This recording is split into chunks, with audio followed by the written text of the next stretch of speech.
Hello again, everybody. Glad you made it through the new year and Christmas and all the holidays and everything. We have had some great episodes drop recently. We have one on radon that just came out, also one on decluttering your house, which really leads to decluttering your mind. Well, today we're going to jump back in a little bit more into home inspections and more specifically, should you have one? There seems to be a trend, there was a trend a couple of years ago, especially to skip home inspections. And there's a lot of reasons why you shouldn't. And we're going to talk a little bit about why that comes about, why you might think you need to, or why you feel like that's your only option. All right. And if you absolutely must, what are some things to know about that? But first of all, we're going to jump in right away to, what is the inspection process? Well, you put a purchase down on a home, or you make an offer on a home, and you have a time period there where you can get it inspected to check for electrical, mechanical, structural, roof, et cetera, defects, right? And then you at least have the peace of mind to know what's up with that house. And so what we have found in recent years, and it's still happening a little bit, not as much as it was, but is people skipping that process. And one of the main reasons given is the competitive market dilemma. For example, there's a shortage of homes. It was even worse a few years ago or a year ago. And so you have maybe 10 people looking, and there's one house for every 10 people looking. And so a house pops on the market, and you love the house, and the seller says, I will take an offer, but there's no inspections. Well, what do? What if the other 9 people offering don't have a home inspection? Or are you going to insist on an inspection? Well, then your offer is going to be rejected, right? So that is kind of what's leading a little bit of this. Now, there are some states that are crafting new laws to prevent this. In other words, the seller does not have the right to dictate whether you get the home inspected or not. Regardless, I would not fall for this if I was a home buyer. What we've seen in 20 years of inspecting, we know what's there, and we know the potential for you incurring very large costs if you don't get your home inspected. It may not happen. It may be fine. There's some that are. There's hardly anything to point out, and that's awesome. We love homes like that. But you just don't know. Unless you are an actual home inspector buying the house, or you have extensive background in rehabilitating homes or remodeling or whatever, most issues that pop up are going to be unfamiliar to a new homeowner. So the competitive market dilemma. What we have found is that what a little workaround around that, if you have a situation like this where the seller really does not want home inspections, you can still offer it and just say, we're going to do inspections, but we won't ask for any repairs.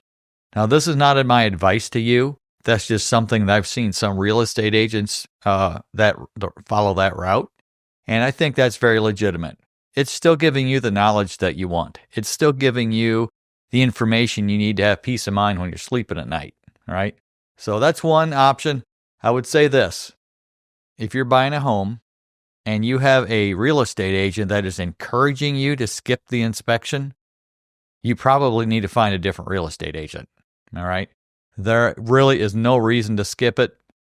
And if they are encouraging you to do that, then they are putting themselves out there. They're going to ask you to sign some paperwork that says you skipped it.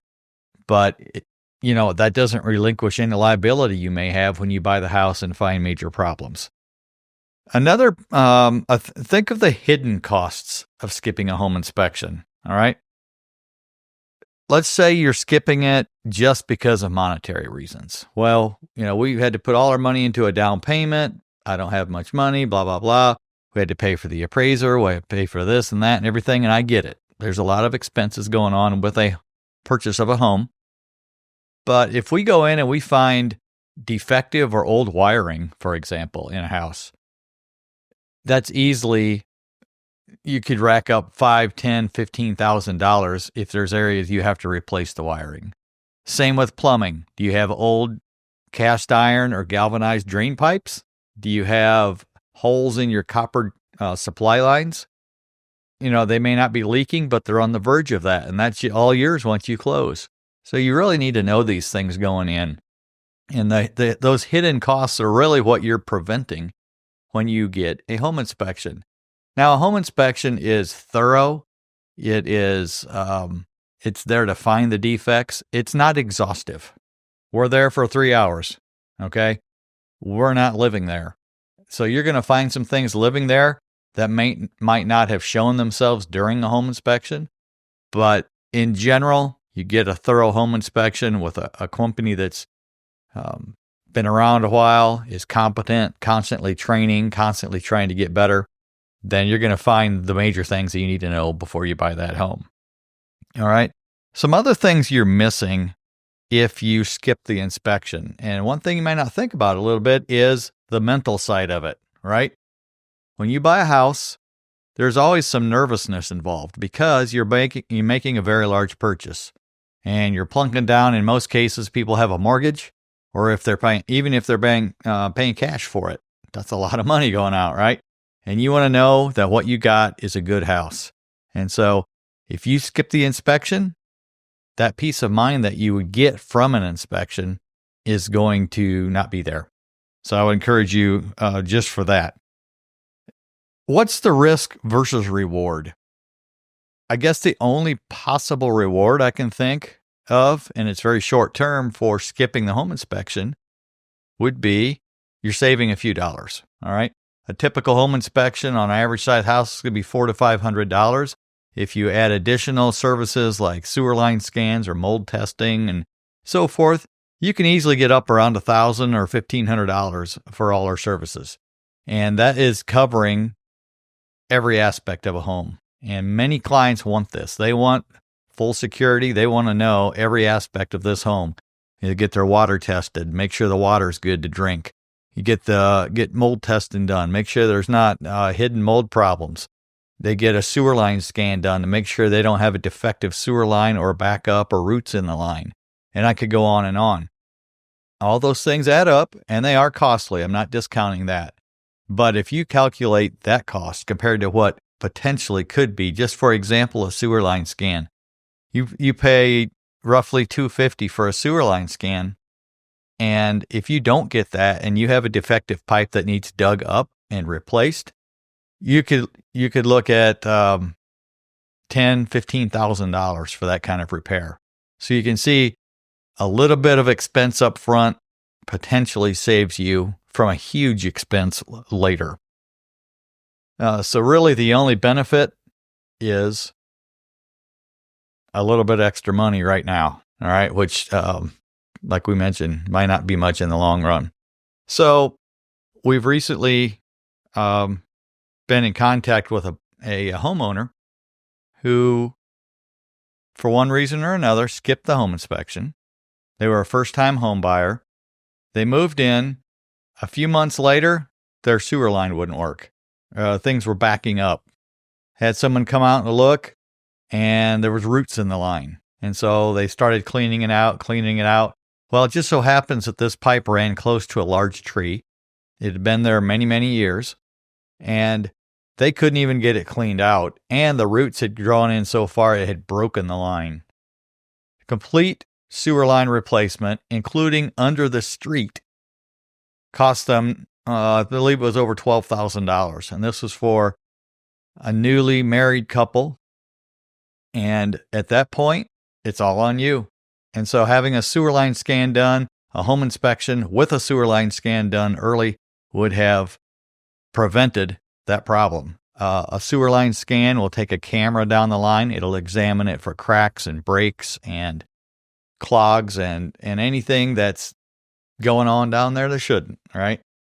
So I don't want to focus too much time on a sewer line scan, but those are the things that pop into my mind quickly as far as big expenses if you're skipping that aspect of the inspection. So you might ask, is there ever a time where skipping the inspection makes sense? And I don't personally think so. I think that everybody has to make their own decision. I would say the only time that, this is a situation where skipping it might make sense is if you are an investor. You're going to gut this house from top to bottom. You've already had folks maybe checking it out for you. you've bought a lot of houses, you're experienced, you have the financial reserves to make any repair needed. Well, in that case, maybe. But even so, we do tons of inspections for investors and investment groups. They're wise. They want to know what they're getting into, especially if they're out of the country. We've done many for overseas or West Coast buyers who just want to know what they're getting into. They have the money to fix things, but they're not going to foolishly buy a house that needs an insane amount of repairs just to make it livable. And so investors are very diligent generally about getting inspections, and I believe anybody that's buying a house should be. But if someone's going to skip one, that's about the only case I would ever say, you can probably get away with it. You got the financial reserves, the experience, the backing, and everything else to cover that. So what happens after skipping the inspection? What's an example? I just gave you one with the sewer line. So what if you move in and you have, you plug something in the kitchen, you run the microwave, and boom, all your power goes out in the kitchen. The breaker keeps tripping. Well, that's an electrical short. It's an overcurrent of some sort that's causing that breaker to trip off. What's the problem? Well, we don't know for sure, but it's going to take investigation by a professional. It's probably going to be some expensive repairs. And in between all that, you're inconvenienced living in your own home, especially with plumbing. That can happen. If your toilets don't flush, you have leaks in pipes. Pipes can leak into walls. Water in walls can create mold and so forth. And so all those things, I think many people have stories from their experience of having something happen in their house, whether they got it inspected or not. But particularly if you did not have it inspected, you move in and you're going to have some surprises. And so that's what this inspection skipping journey is all about. It's transferring risk from you to us. It's like insurance, right? Insurance is not an investment. It's simply transferring risk. I'm going to transfer the risk of protecting my house by myself to an insurance company. That's essentially what you're doing with a home inspection. You're transferring the risk of the unknown and liability to us. All right. Again, we're not exhaustive. We're not there staying at your house for 2 weeks, checking every possible little thing out, but we do give it an extremely thorough evaluation, running all the major systems of the home and finding out defects that you may have. So if you do not get it inspected prior to closing, what is an alternative you might have? And I thought I'd bring this up because this did come up, especially a few years back, and that's what I like to call a maintenance inspection. Or, you don't even have to call it that. An inspection. You can get it after closing too. The only difference is now you're on the hook for everything that is found. All right. But I still think it's a great idea. So let's say for whatever reason you've skipped the inspection. You buy the house, you move in, let's get it inspected. Let's find out where everything is. Let's find out how old your appliances are. Let's find out what condition they're in. Have they been installed safely? What are some things you're going to have to look at down the road? How long does your roof have left on it? How old is your furnace? And is it high efficiency? Is it mid efficiency? Is it 50 years old and is really a drag on your electric bill? And so forth. All those things are education we can give to a buyer, whether they're about to purchase it or whether they have already purchased it. So I would highly recommend, even if you skip it before you buy it, there's great value in getting an inspection and finding out that information. Really, just to kind of summarize, what happens if major issues are found after skipping the home inspection? Well, there's no way around this. You're responsible for them. If there's somehow a fraudulent, the seller has, I've fixed this or I've done this and I've done that, and then you find out later that they haven't, that they covered something up, they lied about it, whatever, that's a legal issue. Those can be really messy, and generally you don't get anywhere with it. So I think the best thing is to avoid that scenario altogether. Get it inspected, call a professional, give us a call. Let us give you peace of mind. don't start the year out wondering. Don't start your real estate journey by skipping a home inspection to save a few $100s. Insist on it. Make sure you get a company that knows what they're doing. They've been around a long time. Give us a call. We'd love to help you out. Thanks for listening. Have a great day, everybody.